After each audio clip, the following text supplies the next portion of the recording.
Hello everyone, salama, kembo kwa tata Nzambi. I want to welcome you back to the channel.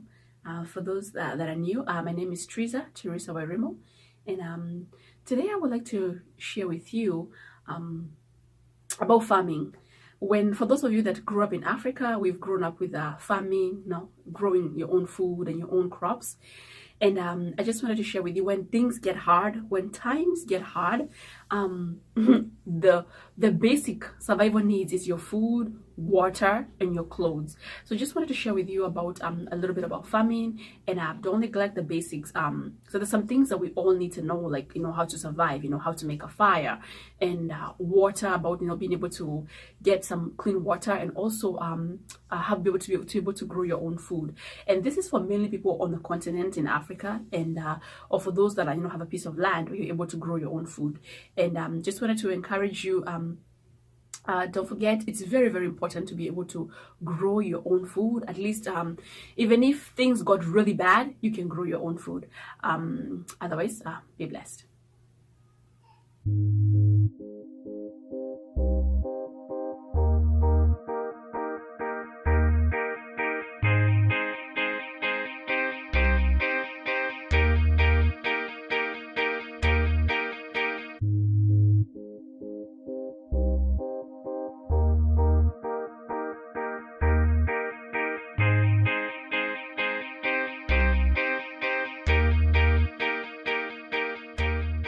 Hello, my name is Ngendo Masharia, and today we will be talking about farming. Here, as you can see, this is the Masharia's farm, and we do a lot of farming whereby we have tomatoes, we have beans, we have potatoes, and cabbages. So we are going to talk about the challenges that farmers face in agriculture.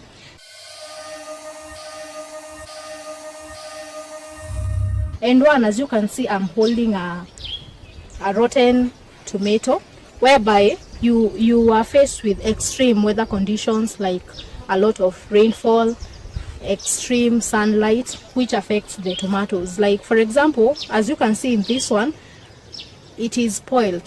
The reason is that it has, due to rainfall, now the tomatoes, when they come into contact with the ground, they start spoiling, and that's why, as a farmer, now you start facing loss due to the rotting in the tomatoes. Just to highlight on the extreme weather conditions, like you see, we come to the beans. These leaves, they become yellow due to the extreme weather conditions, like a lot of cold, more sunlight, and they are supposed to be grown in a situation whereby the weather is cool. We have pests and parasites. For example, if you take a look on these cabbages, we have some worms that had attacked the cabbage. This causes the cabbage to have stunted growth, and also the yields won't be as good as they were expected to be. This also causes loss in the market. When the cabbage is stunted, you won't sell it the same price as when it could have grown better. You can see, like, this one has been affected a lot. The worms are affecting it, so it makes the cabbage to be stunted in its growth. The growing of weeds, right now we don't have many weeds since we had sprayed, but these weeds, when they attack the flower, the growth also becomes stunted. Why is this? Because the fertility of the soil starts now being divided between the weed and the crop itself, so it brings stunted growth. Also, the nutrients in the soil, they become lesser since they are shared by the two crops.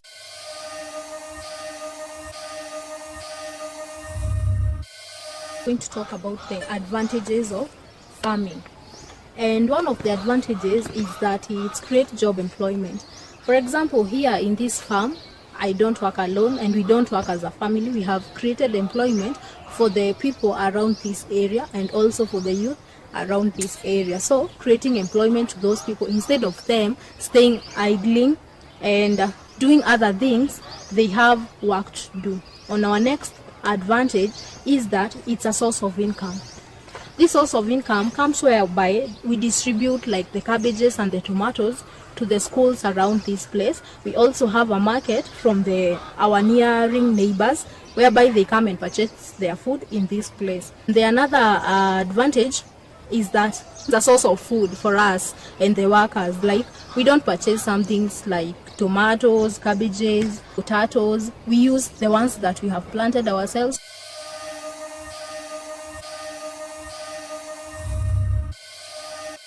On my experience about farming, sometimes it's tiresome, especially when you alone have to do the job. But since we have workers who are helping us do the farming, it makes it easier. And also, when you have the resources, the farming also becomes easier. For me, it's like a hobby, since I love farming very much. And since I've started farming, it's been the best experience I've experienced. Potatoes growing from one point to another one, and as a farmer, that's an achievement. Advice to the youth is that you should engage in farming. I'm a student. As you can see, I'm doing farming. It's not something to be ashamed of, since it's creating income for you. It is also broadening your ways of thinking, keeps you off from doing other illegal things. Farming, it keeps you busy, so your mind is occupied and you find yourself doing things that will help you even in your day-to-day life. And that experience of just seeing these things grow, it keeps you focused, and you want to see what's the outcome, what will I get after this. Maybe as a youth, you are asking yourself, will I get this farm? Some of us, they think it's too expensive to farm since you don't have the farm to do it. But I want to tell you, they can rent you a farm, 1 acre at 6K per year. For these potatoes, you'll have farmed them for 3 good seasons. From January, they take 3 months.